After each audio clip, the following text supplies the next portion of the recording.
Good afternoon, everybody. We'll call the Planning Commission meeting to order. There's a couple announcements or changes on the agenda here. Item number 1, the replat of Block 5, the Southview Villages Edition.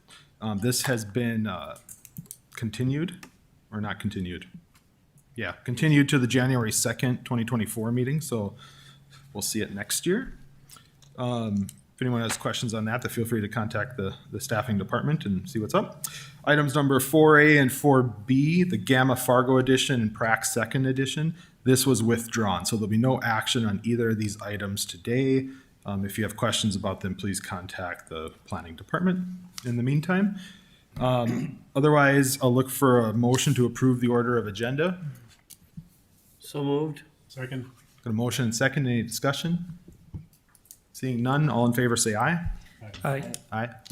Motion passes, or any opposed, I guess. Motion passes. Moving on to item number 2 then.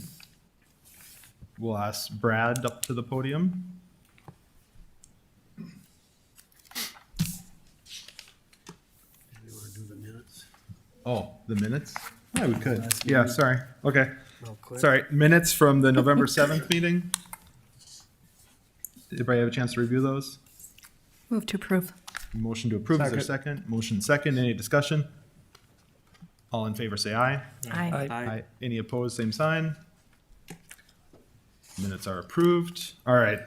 Sorry, Brad, now moving on to you. No Thanks worries. for the, Good afternoon, Commissioners. Brad Patience and- Garcia with the Fargo Planning and Development.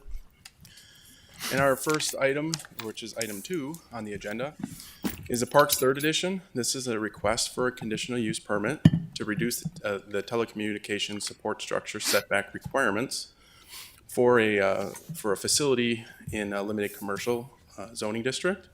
And this is specific to the setback for the pole itself, which encompasses like a cellular network, infrastructure, antennas, and things like that. And just to orientate where the project is located, this is the Essentia or Sanford South Clinic over here to the east. Essentia Medical Center is over here on the west, the side. And then 25th Street South is to the east and 32nd Avenue South, just to kind of orient where this is located. And actually, this is just a portion of that Lot 1 is where the proposed conditional use permit would be located, which is just this small parcel here. Here's just an image, again, pretty small site, 0.1 acres, and this is facing north towards 32nd from 33rd Avenue South. And again, these are the existing uses here in the adjacent properties too are utility uses. I think they're all telecommunications utilities, private utilities. And it's just, again, this conditional use permit would just be for this first parcel here on the corner. And as mentioned, it's zoned limited commercial, which is allowed. A TSS structure is what we call it, up to 50 feet on this type of a zoning. And then here is the site plan provided by the applicant. This shows the approximate location of the pole itself for the telecommunication structure. And again, the requirement is that this is 200 feet setback from any residential property. So you can kind of see the residential homes on the south side here.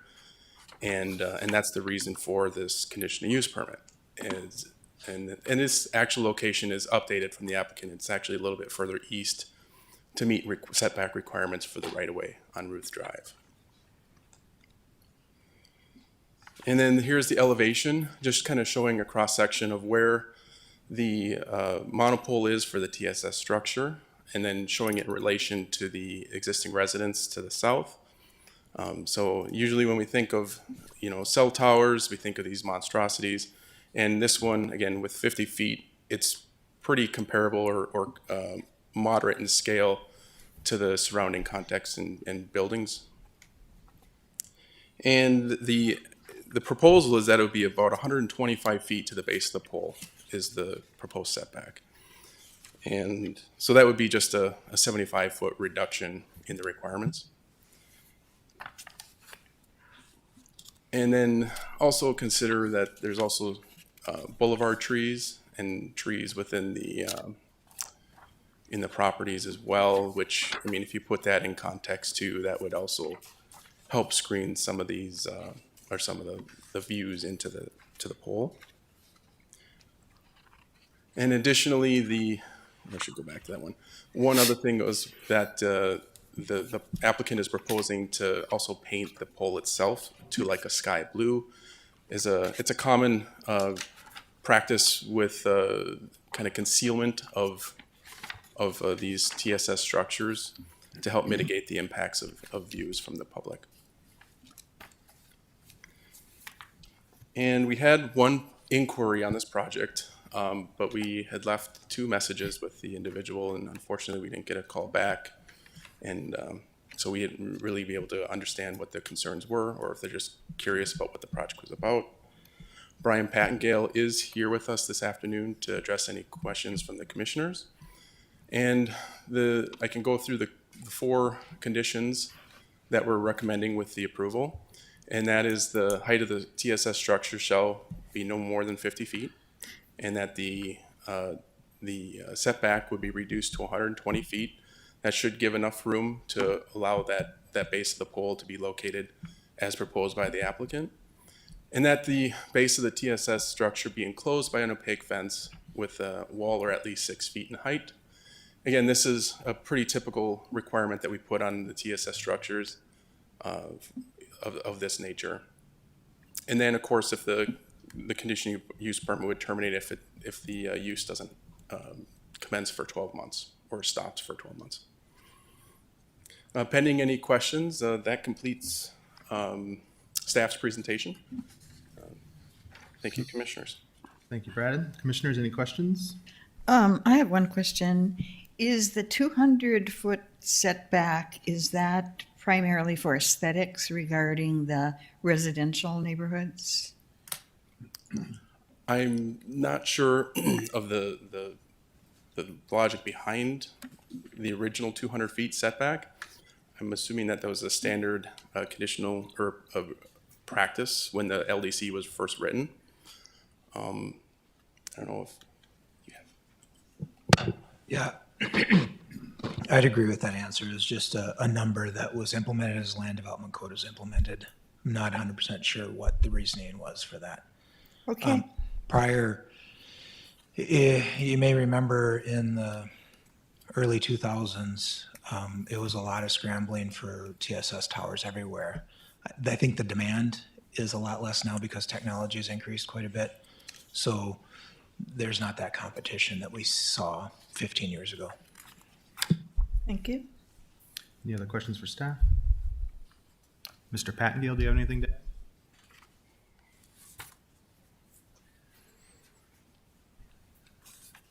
Good afternoon, Commissioners. Brian Pattengale with Houston Engineering, representing the applicant.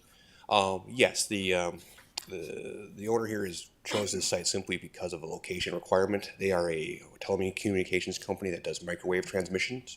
So they're going to put a small, like 3-foot diameter dish on the thing. And the reason they want to pick this spot is because of the existing fiber infrastructure there. So they kind of need this specific site location to tie into the existing fiber telecommunications network. They're limited with their microwave transmissions about how far they can transmit those things over line of sight. So that at times they have to transition to a fiber network versus the over-the-air microwave transmissions. And they typically tie in at the peripheral of these fiber networks. They're a little slower than their microwave transmissions typically, but this is their best option to continue their expansion of their network. They're a relatively unique as in high-speed data transmission company versus your standard internet service provider. So. Any questions for the applicant? Seeing none, thank you for being here. Thank you. Is there anyone else in the audience that wishes to address this item? Anyone else that would like to speak on this item? Seeing none, we'll close the public hearing. Commissioners, what are your wishes? Move to approve as presented. Second? We have a motion and a second. Any other discussion? I think we wanted to add with the following conditions. Yeah. Put there in the recommendation. The motion was to approve as it was presented, so that would be what was on our screen. Okay. Okay, good clarification. Seeing nothing else, please take the roll. Holtz, Aye. Gunkelman, Aye. Stoffern, Aye. Morgan, Aye. Schmidt, Aye. Rosenberg, Aye. Tassa, Aye. Schneider. Aye. The motion passes. Moving on to item number 3, we'll ask Donald up to the podium.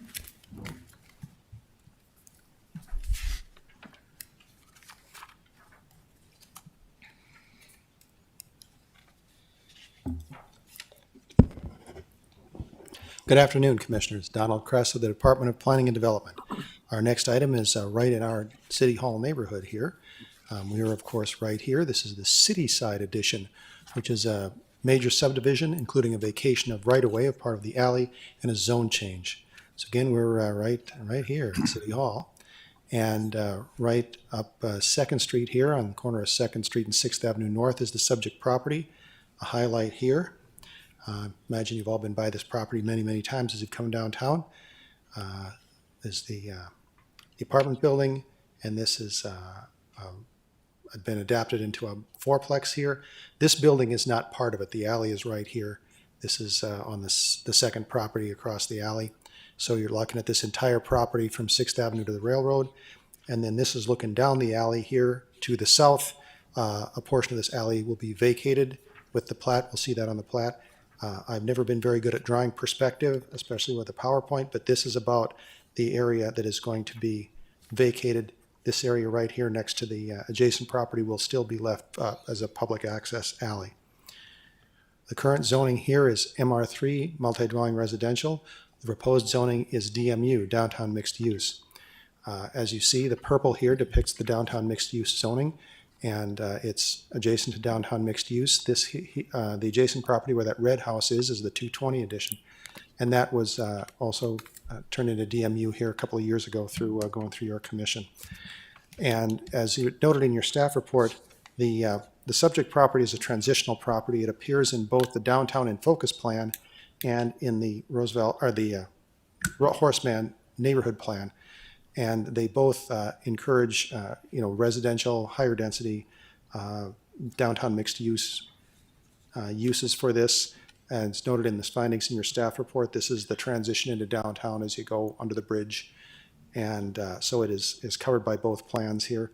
Note that the legends, the colors mean different things in the different legends. But staff supports the proposed zone change to DMU, downtown mixed use. The plat here combines all the existing lots here that are from Keeney and DeWitt's second edition, well over 100 years ago, and then this vacation of the portion of the alley that you see here. This property down here is owned by the BNSF Railroad. They can still access their part of the alley from the right-of-way down here, and they also have gates on their property, and they can access it from 3rd Street. They were not, you might say, not interested in participating in this vacation. These properties are owned by Sanford, and they were willing to participate in this vacation. So we just didn't want to end up with, part of this is we're trying to not have, alleys that just are not in real good shape. This is not a paved alley. So we try to, when these plats come up, we try to take that opportunity to clean up some of these alleys here. And so the applicant's representative, Patrick Basie of Goldmark, is with us this afternoon and may wish to address the commission. The recommended motion is stated in your staff report and shown on the screen. We've only had a couple of inquiries about this, no opposition so far, and the staff did notify the neighborhood representatives of both the downtown neighborhood and the Horseman neighborhood, and didn't receive any opposition from them. So that concludes staff's presentation. Thank you, commissioners. Thank you, Donald. Any questions? Seeing none, is the applicant here and wish to add anything? Is there any questions for the applicant? I have a question. I was just wondering if you could maybe speak a little bit to the project. Sure, if you could introduce yourself for the record. Hi, I'm Patrick Basie with Goldmark. Excuse me. Right now, it's just to change the use. There's no future plans as to what the development will be, but right now it's just changing to a DMU. Okay. Any other questions for the applicant? Seeing none, thanks for being here. Anyone else in the audience wish to address this item? Anybody else? Seeing none, we'll close the public hearing. Commissioners, what are your wishes? I'll recommend the motion to accept the findings and recommendations as presented. Second. Motion and second, any discussion? Please take the roll. Morgan, Aye. Schmidt, Aye. Gunkelman, Aye. Stoffren, Aye. Tossa, Aye. Rosenberg, Aye. Holtz, Aye. Schneider. Aye. The motion passes. Thank you, Commissioners. Thank you, Donald. Reminder that item number 4 is withdrawn, so we'll move on to item number 5 with Elena.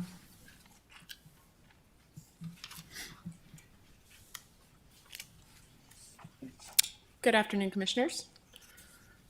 Today I will be presenting agenda item number 5, the Pines of the District 5th Edition. This is a minor subdivision. It is located at 4265 53rd Avenue South. For reference, this is 52nd Avenue, Interstate 29. This is the Walmart, Bottle Barn, and First Community Credit Union. The top image was taken facing northeast from the southwest corner of the subject property. The bottom image was taken facing north from the southeast corner of the subject property. You can see in the back of both images 52nd Avenue South. The current zoning is LC, limited commercial with a conditional overlay that is going to carry through. No zone changes proposed. The entitlement request is to replat Lot 1, Block 2 of the Pines of the District Addition into a 2-lot minor subdivision entitled the Pines of the District 5th Edition. The negative access easement that runs across the entire north property line will prohibit direct access onto or from 52nd Avenue. There is a 30-foot wide private access easement that allows Lot 2, Block 1 to get access from 43rd Street South here. Both lots may take access from 43rd Avenue South here. To date, staff has received 3 inquiries regarding the proposed uses for the lots with no noted concern. Patrick Vasey from Goldmark is here on behalf of the applicant to answer any questions that you might have. Staff's recommendation is for approval as stated in the staff report and shown on the screen. And thank you, Commissioners, and that concludes staff's presentation. Thank you. Any questions for staff? Seeing none, does the applicant wish to add anything? Any questions for the applicant? Seeing none, is there anyone else in the audience that wishes to add anything to this item? Is there anyone else here that wishes to add anything? Seeing none, we'll close the public hearing. Commissioners? I'll make the motion to accept the findings of staff as presented in our report. Second. Got a motion and second from Tommy. Any other discussion? Please take the roll. Tossa, Aye. Gunkelman, Aye. Morgan, Aye. Schmidt, Aye. Holtz, Aye. Stoffren, Aye. Rosenberg, Aye. Schneider. Aye. Motion passes. Moving on to D1. While we have a second, it seems like a good civic awareness that polls are open till 7 in Fargo, so there's an election going on, so there'll be plenty of time to go. Civic Center right across the street, or the Fargo Dome, or the Ramada. Encourage everybody to get out, participate.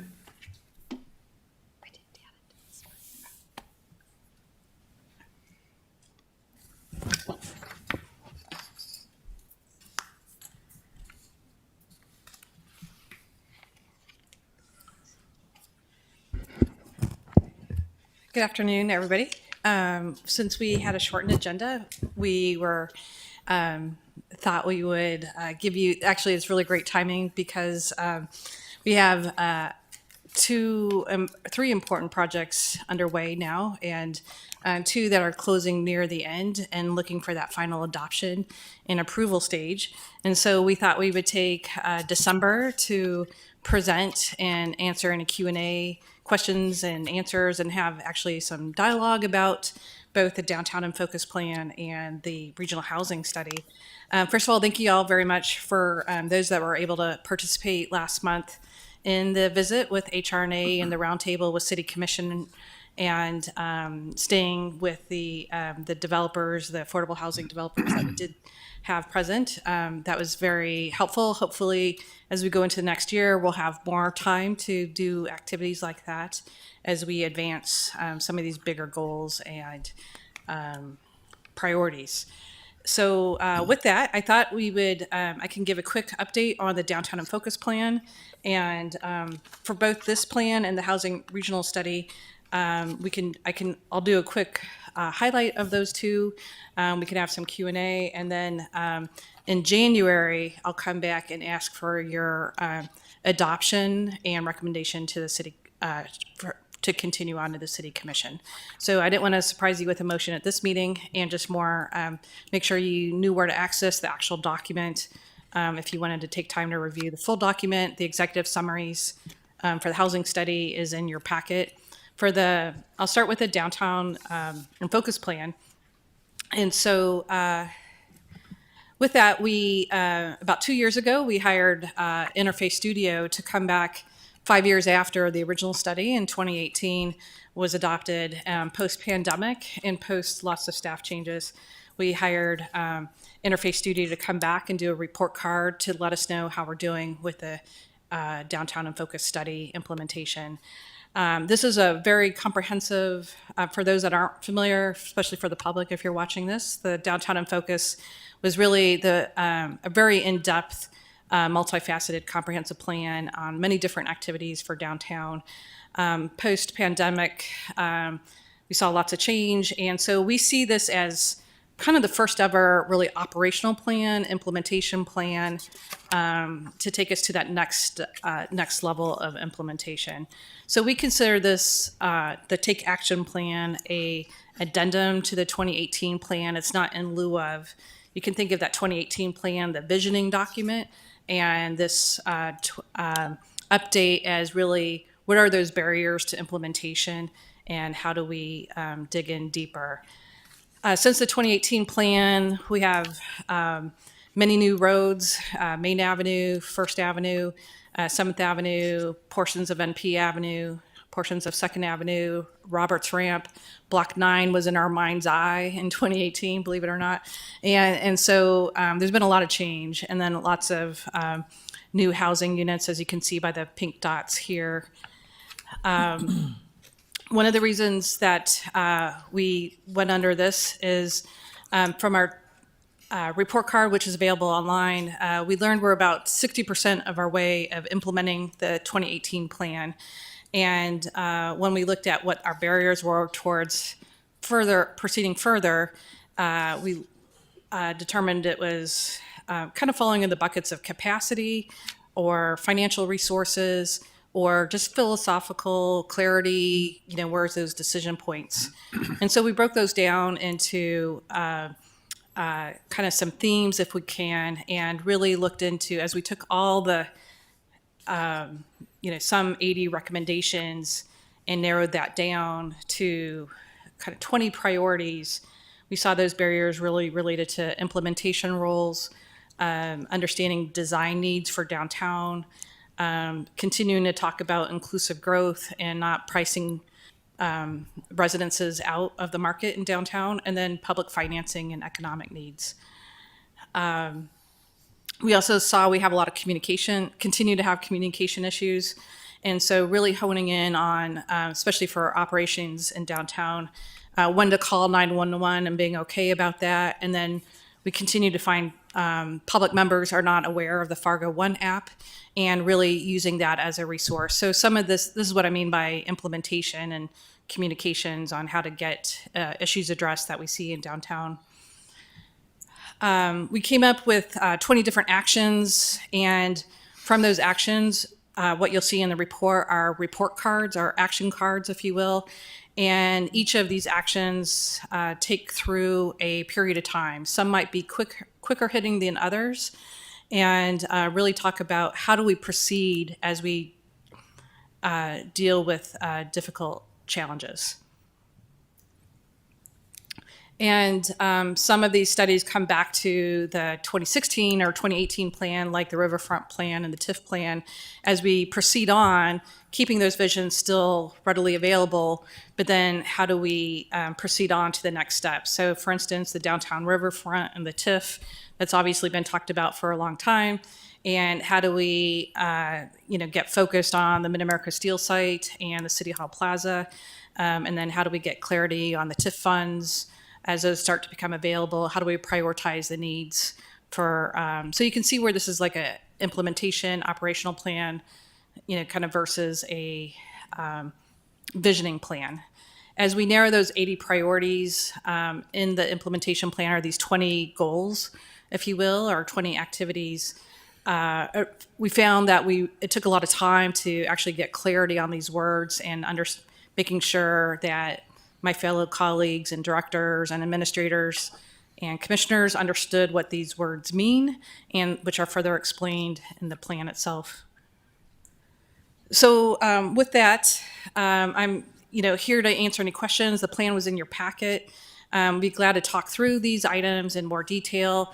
But this is really, again, that first time we've, for those that don't know and for the public, the city is, as an organization, is a very flat organization. So you have your city administrator and then a lot of department heads. And so as we coordinate, as maybe Rocky in your new role, and as people or other organizations and agencies like the Park District try to coordinate amongst departments, it's sometimes hard to know who to contact for what thing.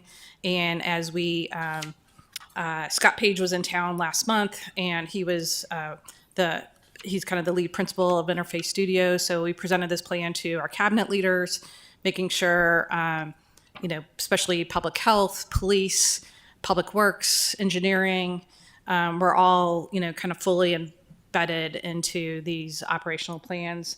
Brenda Derrig is in her new role as Assistant City Administrator, and formerly Michael Redlinger in his former role.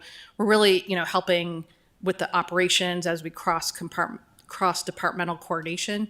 And really this is an example of that, and as we work on these next steps. So wanted you to be aware of it and answer any questions that you might have. Thank you, Nicole. Yeah, go ahead, John. I see in the inclusive growth, we've heard a lot about the homeless population downtown, and I take it that number 13 about develop a 5-year strategy for sustaining the downtown engagement center. And along with that, I see number 14 is mixed income housing downtown, because to date, most of the housing downtown is, I wouldn't say, probably more on the higher side. Yeah, is that a comment or question? Well, both. I mean, where would those two items be headed, if you were to guess? Yeah, there's a lot more detail in the plan itself, and we could probably have a whole hour-long conversation on that topic. I know I work closely with our community development HUD team, as well as public health and other agencies in the metro area. So you can see 12, 13, 14, 15, and 16 all really go together, and it's hard to have one without the other. That's probably the primary point the study's trying to have. And there is some concern about, is living downtown affordable for your service worker or your restaurant employee? And currently it is, based on some of our analysis and technical study, but we want to maintain that and make sure to keep it. So you'll see this also mentioned in the regional housing study. We want to make sure we have a preservation strategy for keeping naturally occurring affordable housing there. Okay. And then also recognizing what reality is for much of our population. Thank you. Any other questions? Yeah, go ahead. Yeah, thanks for the update, Nicole. Looking through the packet, something that I noticed that maybe it wasn't in there and probably wasn't in the first downtown in focus was some sort of downtown grocery store. And I guess where I'm kind of coming from is when I was a downtown resident, that was just one service that was definitely lacking. And I guess thinking back to when In Focus was made the first time around, Prairie Roots was probably still open. So maybe that was maybe checking that box, but certainly since they've been gone, there is no, neighborhood grocery store. There's Daly's Market, which serves some need, but there's no full service grocery store. So maybe looking for feedback or perspective from planning on how we evaluate specific services that are missing downtown. And is there any way that when we open RFPs for some of the city-owned properties that some of those services could be a requirement for any proposal there? And specifically about grocery stores, just, like I mentioned, living downtown, it was, I have to drive all the time to get my groceries, but wouldn't it be great to just go, down the block to get my milk? So I guess, could you just kind of give some perspective from planning? Sure. No, that's a great comment. And I would say that's a perfect example of how this plan kind of connects to the previous 2018 plan and how those go together. So one of the primary, kind of visions that came out of the Downtown in Focus plan is the need for this to be neighborhood and destination and a place to work, but really focusing on that family-friendly neighborhood factor. That's what's going to sustain downtown over a long period of time. And then number 19, redefine RFP process for publicly owned land and identify terms to evaluate that RFP. If you were to look deeper into, that's part of the thought process with public land that we have control over as we think about those visions. Kind of recognizing those gaps. I think Kevin Hidley, the economic developer that was a consultant as part of this, you can prove a neighborhood or you can prove downtown is successful if you can get a phone charger, a banana, and I can't remember what the other thing he used, like within your neighborhood, right? And so at the time in 2018, you couldn't even get like a ballpoint pen hardly.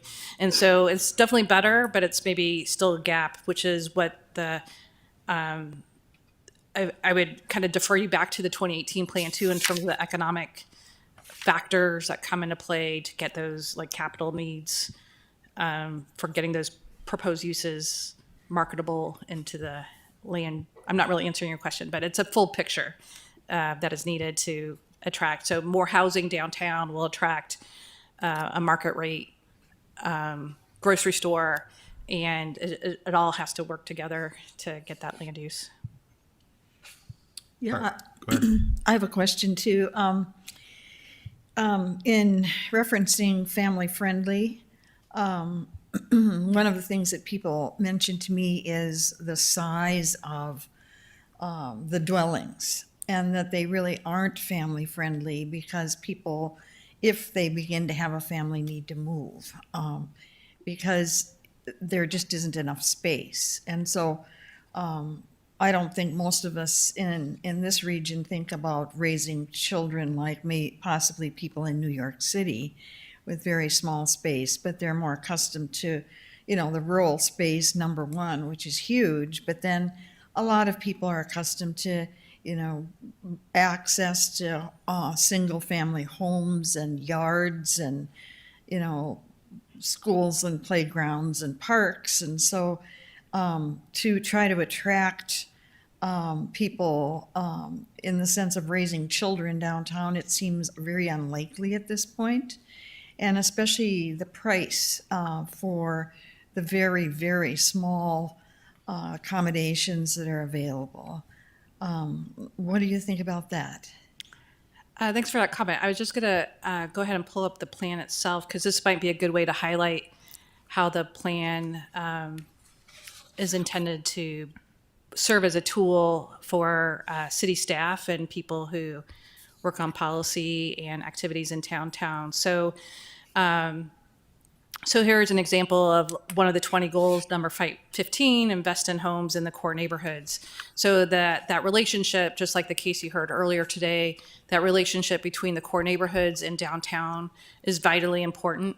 And so as we think about how do we know we're successful, what are the steps we're supposed to do as staff, what are we supposed to promote, these 6 steps here, I won't read them all to you, but how they work together. So making sure there are households for all types of people and all family type needs, but also that dependence on the core neighborhoods and how those are tied together is very important. So this would be, again, like an outcome that we would hopefully would see some improvement as we implement this plan, continue to work on implementing this plan in that effort.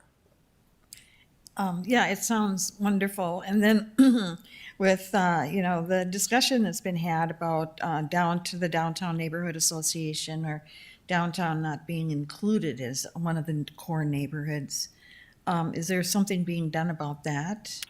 Yes, it's as if you're asking me good. So yeah, I would, one of the 20 goals as well, a lot of it, the first 4 of them are really all about implementation rules and how to coordinate amongst the downtown neighborhood associations, the downtown community partnership, the city of Fargo, and even including Parks District, Folkways, downtown neighborhood association, really all how to meet on a regular basis to coordinate strategy, how to meet. I was just meeting with Commissioner Preston on this. There's the different levels of. There's the operational staff on the ground. There's the executive directors and needing to coordinate their strategic plans. And then there's those policy visionary folks who help me to lead those, like if we need legislative change, or if we want to start going, trying to talk about parking in downtown again and charging parking meters, the dreaded subject, parking meters on Broadway, that would be legislative change to do that. So at some point, is that a strategy we want to take on or not? So that's all involved. Really the front part of this report is all about how to coordinate and strategize. And so how does this work live on beyond the planning department as it's staffed today, and less about certain people and their roles? For instance, Steve Sprague right now kind of coordinates the downtown task force. If he were to no longer be as a city auditor taking on that role, who would take that role? So this is those types of operational discussions we would be having. Thanks, go ahead. Yeah. One other question, and we've been talking for years about a performing arts center.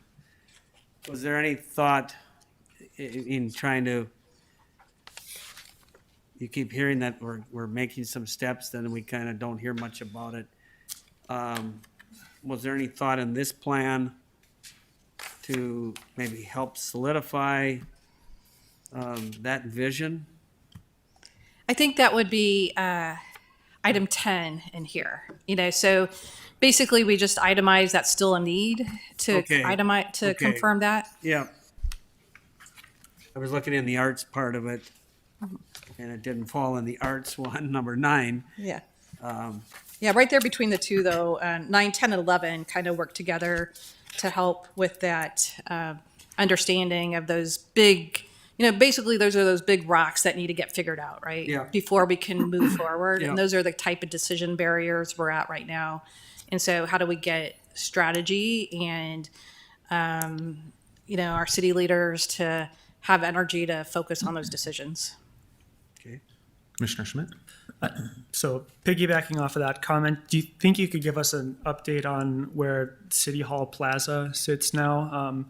I guess the last kind of movement that was done was the sodbuster installation a few years ago, and then obviously the pedestrian bridge over the flood wall was axed. So can you maybe just give an update on where the plaza is heading, or if anything has, is planned for the near future? That would be number 11. And let me get there. So what we're talking about right now with is really a short-term and a long-term goal. So there's a lot on hold on related to the city civic center and in its future. And so really summarizing what are we trying to accomplish. We do want to continue to activate that space, make it inviting, exciting. And so is there a low cost way to do that? It could be with some temporary art type of painting or working with Public Works, where as they do their wildflower program activities that they're trying to do. Do we, that plaza, that leftover asphalt's really, if anybody went to Chris Kindle, it really does work for some magical programming space. And so is there a way to do a low cost investment where it looks less temporary and a little bit more fun, and keep those expenses below, I'm just making up a number, 200,000 to 300,000 as opposed to 5 million, and until we have some other decisions made related to like the Performing Arts Center. So that's kind of what this plan recommends at this point in time. But obviously there's a whole lot of decision. I put in my budget, working with our facilities team and Public Works, we put in the downtown, or in our city 2024 budget requests. None of that got approved at this point in time for 2024. Doesn't mean we won't try again in 2025. I have another question about the Downtown Engagement Center. I understood that maybe a year or so ago, or 2 years, there was going to be a focus on putting more development into the Downtown Engagement Center.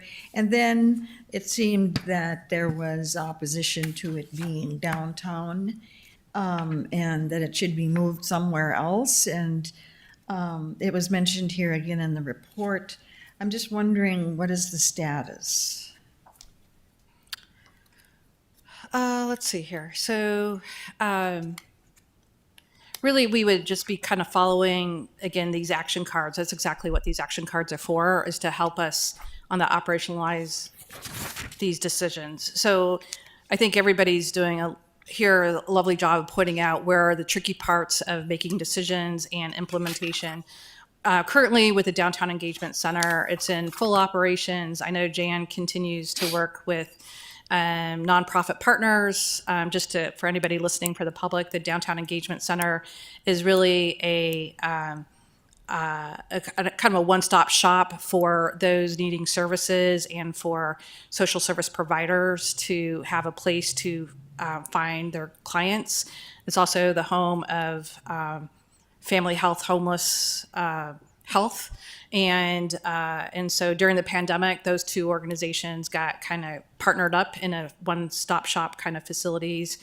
I think Presentation Partners and Housing, Southeast Human Services, our Community Action, they all have offices over there to help support customers and guests. And I think right now their hours are 8 to 8. And then they now have a winter warming center, which is a whole different discussion with their city commission, a place if someone needs sheltering at night during the winter months, as a place to possibly use for that. So what the plan here recommends is working on a 5-year strategic plan. There is a lot of opinions and thoughts and, kind of needs out there. And so what is kind of, from my perspective, working with public health, we know in the future that rehabbing an existing building that wasn't designed for that is probably not the ideal.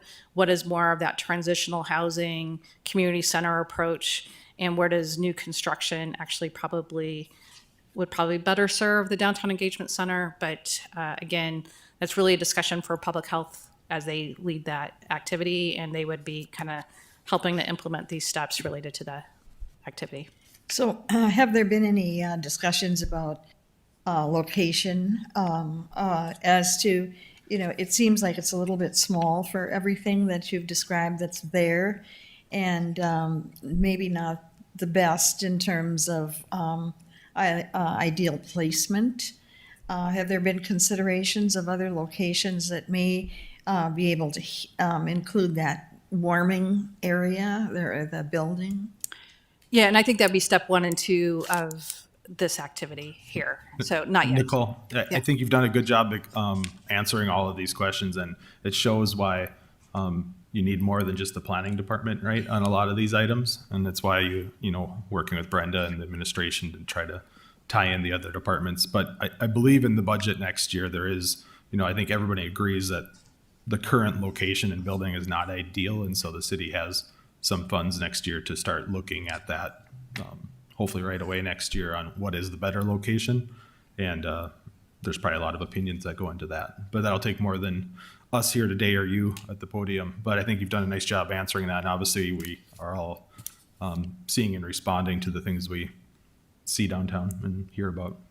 So appreciate that. I have a question. Is this something you're still taking comments on or looking for comments on from us or the public? If you have any questions or comments and you want to reach out to me, I would be seeking your adoption and approval recommendation to City Commission at the January meeting. So if for some reason you have concerns about that, let me know.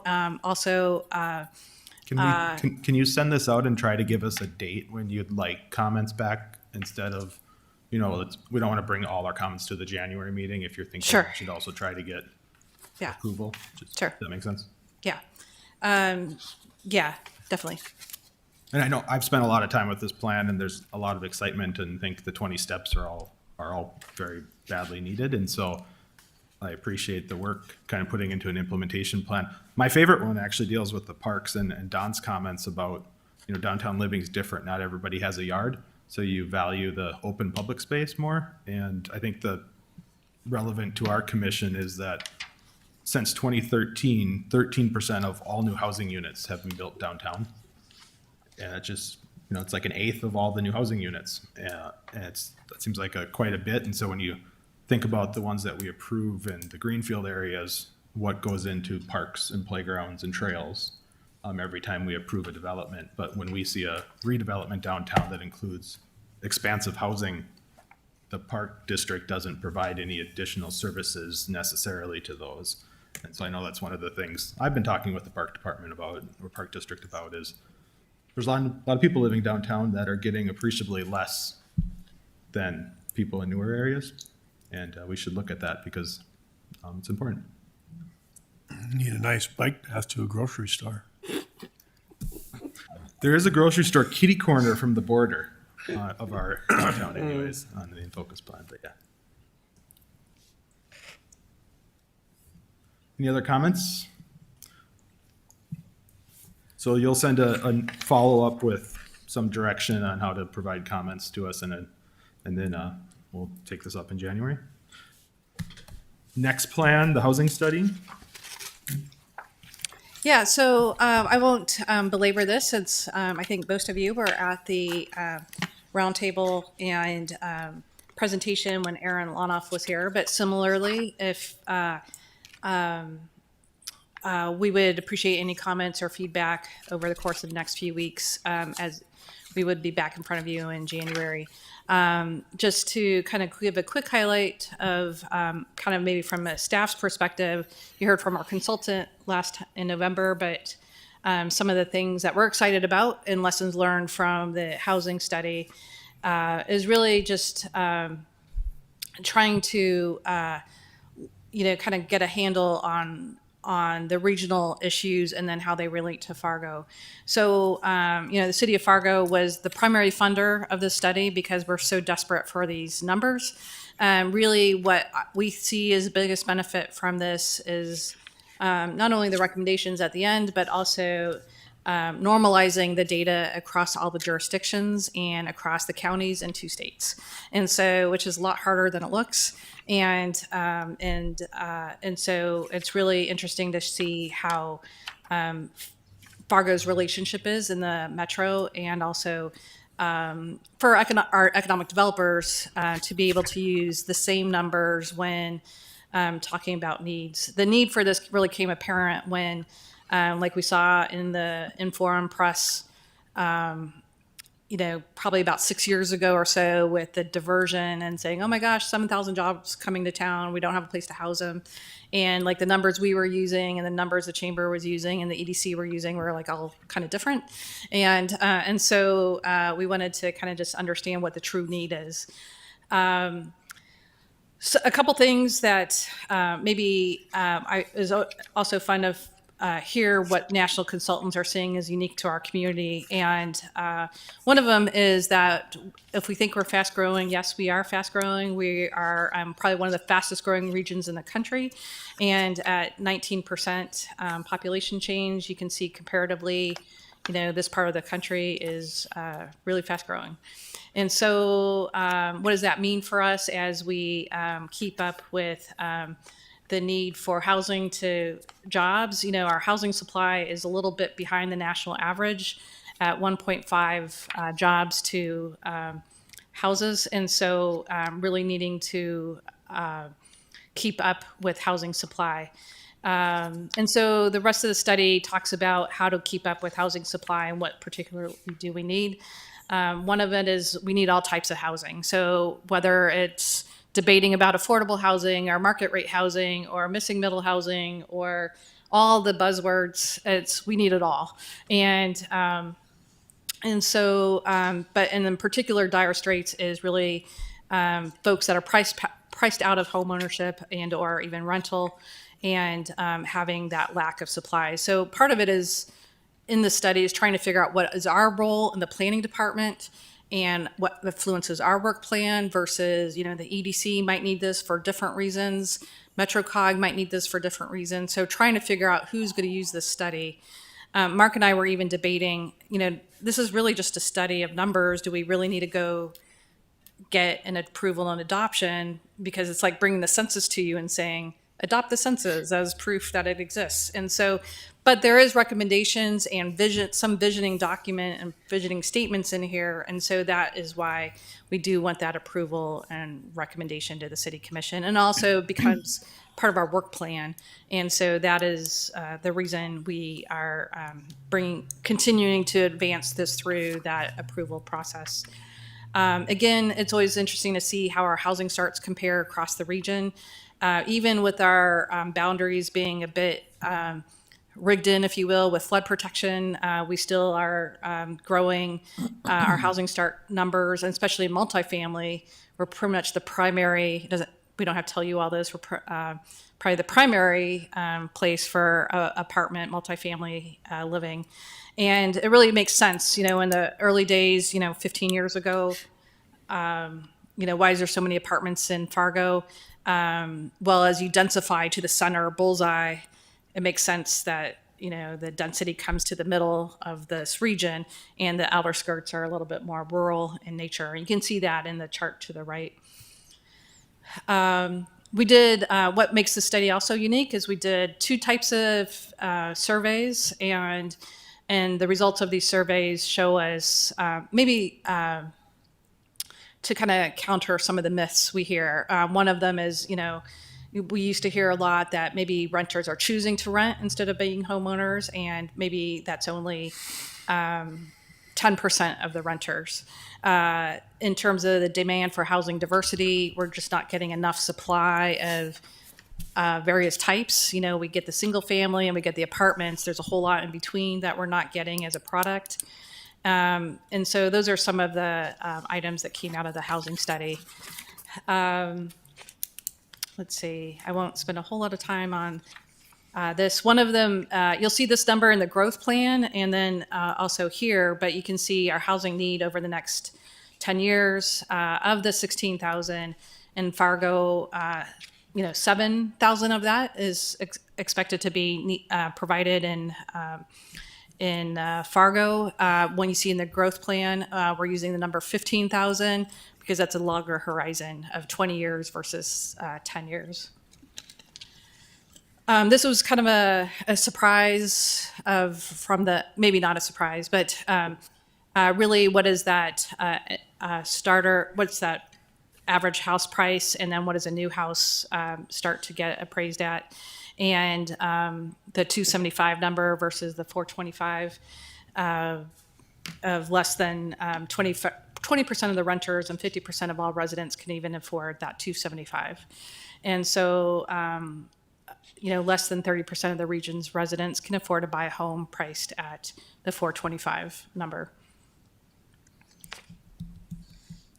I particularly like this slide too, because as we diversify our housing stock from single family to more density of soft density at 2.2 to 9 units versus the 50 units, really, as we saw in that, it's really Fargo that is supplying that difference in mix. The other jurisdictions, not trying to place blame on them, but they're not really. I think Dilworth is getting its second apartment now.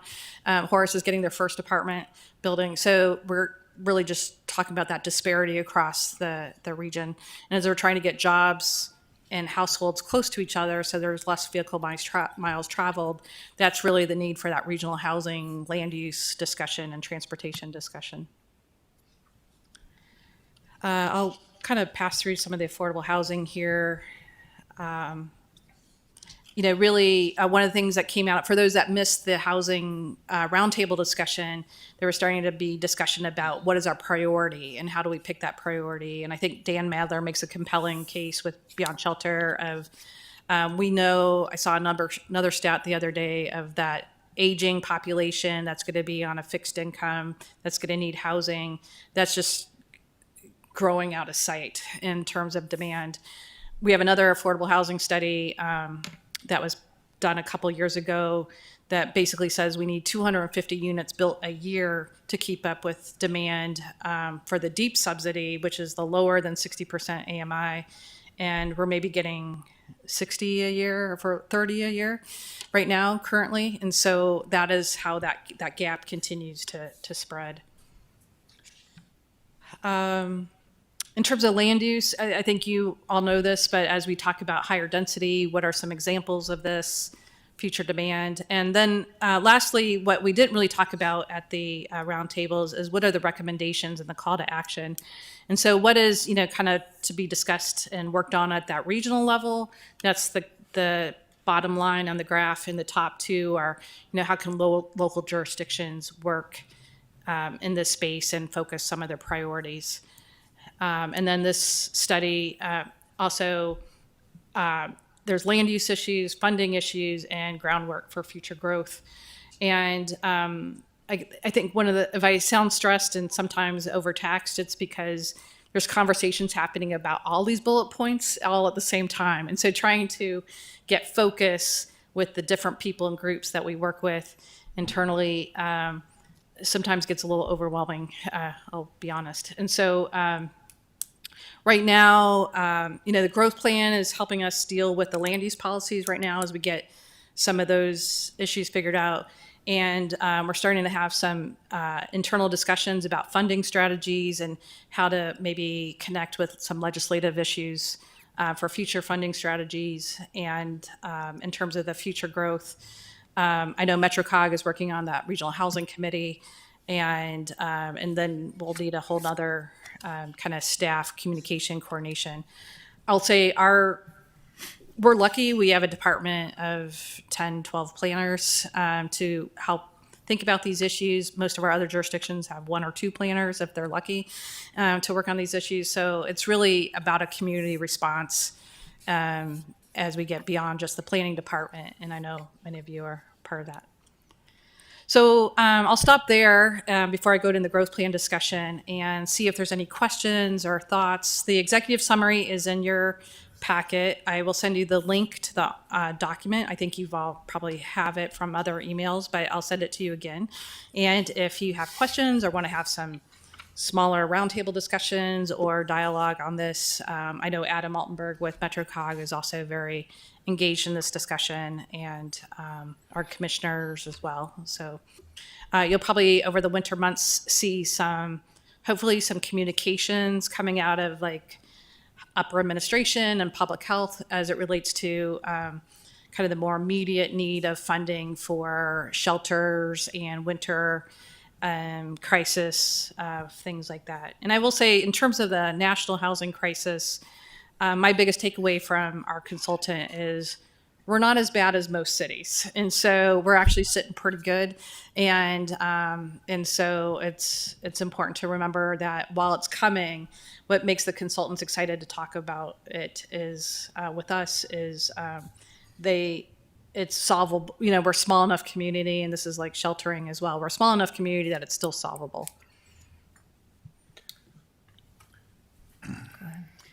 At MetroCog a couple of months ago, when we were recapping this, Adam Altenberg was charged with starting to put together a committee or a task force, and we haven't seen. I mean, because that task force would be made up with a very, very diverse group of people, which you sort of touched on. Have you already I mean, I got asked again today at a home builders meeting about this task force. He hasn't even started yet to try to put this together. What are your?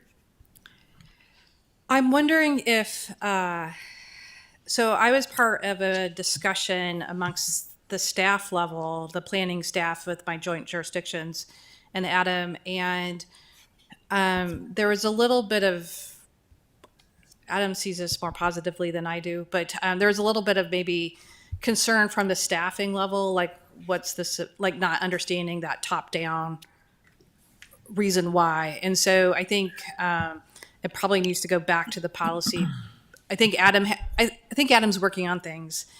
He found some resistance at amongst my peers, and Well, I'll it's come back kind to of, they were charged with doing something out of their wheelhouse anyway. Yeah. I mean, doing a housing, essentially, assessment study. Because it's going to take a real diverse group of people to try to maybe, you're going to have to tackle certain items one by one. I mean, to try to come up with, I mean, the affordable housing one, Rocky and I are on the land trust and stuff. And the affordable housing one is going to be a big one all across the country because the costs, like your numbers just showed, are skyrocketing. And I think we try to get people into homes. And I think that item alone, I mean, working with jurisdictions, there have been comments made about our building codes adding to the issue. Especially now when between living on a border city, we always talk about what's the difference between Fargo and Moorhead and on building codes. So, I mean, it'd be interesting just to see where that gets. I think it needs to come together sooner than later, only because while it's in everybody's minds right now, and again, we always talk about studies are done and then nothing gets implemented from them.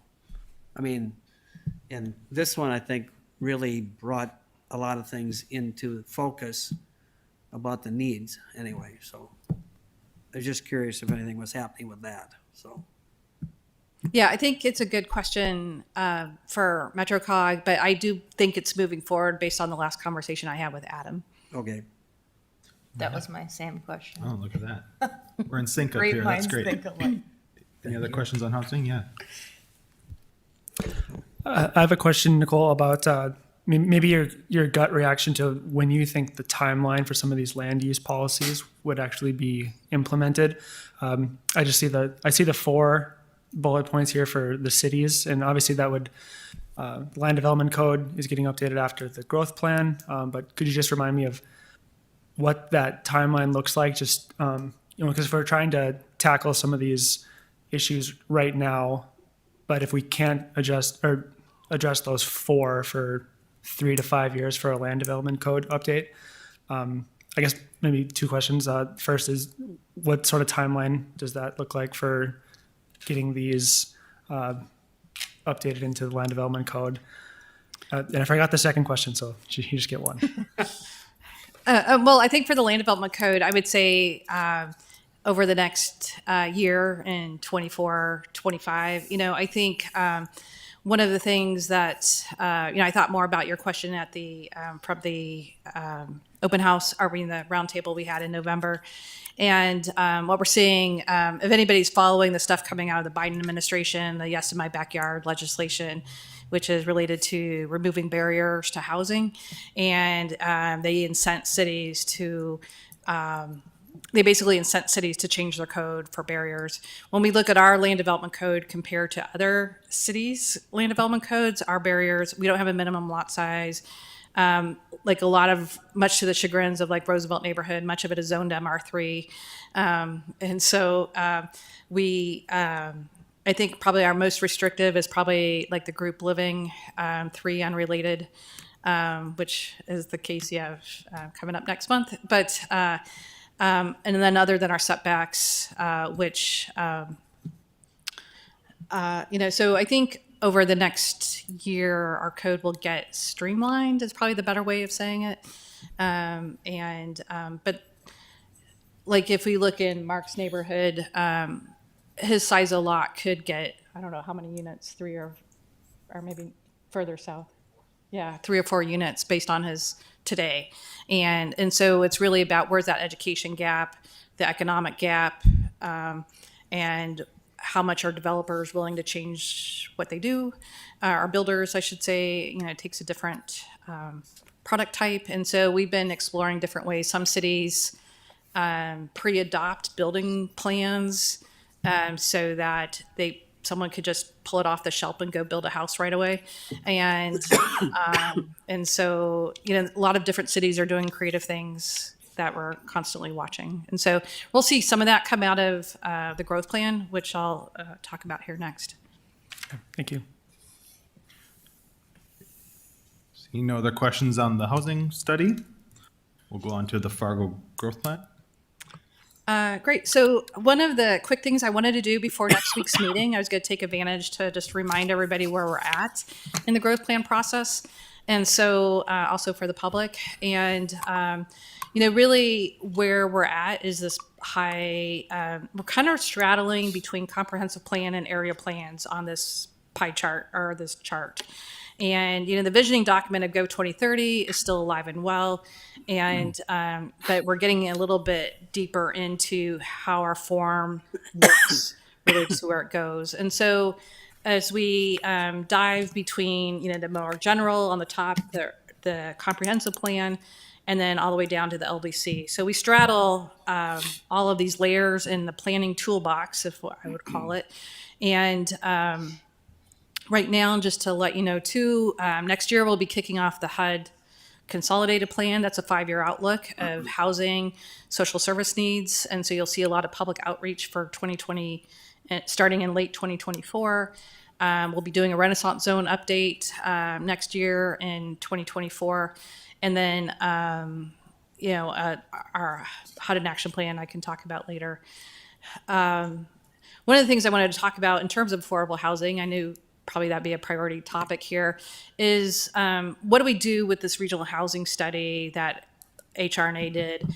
And the chart in the middle comes right out of the Downtown in Focus Take Action Plan, in which they really compared, I know you can't really read it here, but they really compared all of the different affordable housing tools that we have and the number of plans across the top that talk about needs related to affordable housing. So it's a little matrix with that. I'll point you to the Maxfield study as well. And so for next steps, really at the local level, is looking at adoption of the plan and then looking at really financing. So I'm starting to work with probably our HUD field office, Joel Mansky, and others to really talk about what are some of those. I'm not sure it belongs in my office, but maybe in city administration office. I'm starting to talk about with a group of people, maybe formerly known as the Community Development Committee, is what are some of the financing? So how do we get a housing trust fund? How do we get, I think the Housing Authority looking at financing tools? How do we borrow against to get that capital to build more housing? And it's a number of different things at the state, regional, local level. But really, is there things we can do? You're seeing a lot of cities try to create revenue through bonds or or other tools. And so I don't know what the answer is, but there's basically exploratory discussions about that topic.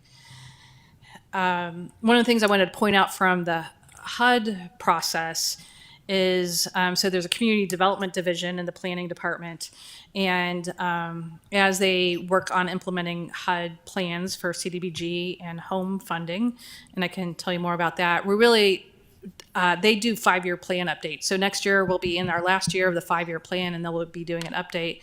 And as we measure our goals, and so what we're trying to do is this is $700,000 a year that get distributed out to the community, and it goes towards things like helping people in shelters, removing slum and blight, helping with the land trust and habitat, building 3 homeowner units. And so as we get into our last year, we're looking at grant opportunities or recipients to build either to help with public facilities that help people in need, preventing homelessness, or up to 400 people. So we actually measure these things through HUD. And so I just wanted to show you the snapshot so that you can kind of see how this interrelates with the work that's coming out of the other studies.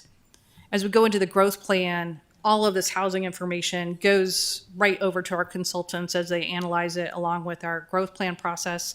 And so phase 1, we're pretty much done with, and we're right at this transition of phase 2 and phase 3. So as we remind us where we're at, and so what I'll be hoping you kind of pay attention to for your meetings next week is really as you hear things or presented things, what is your opinion of those? How do you feel like those are appropriate to Fargo?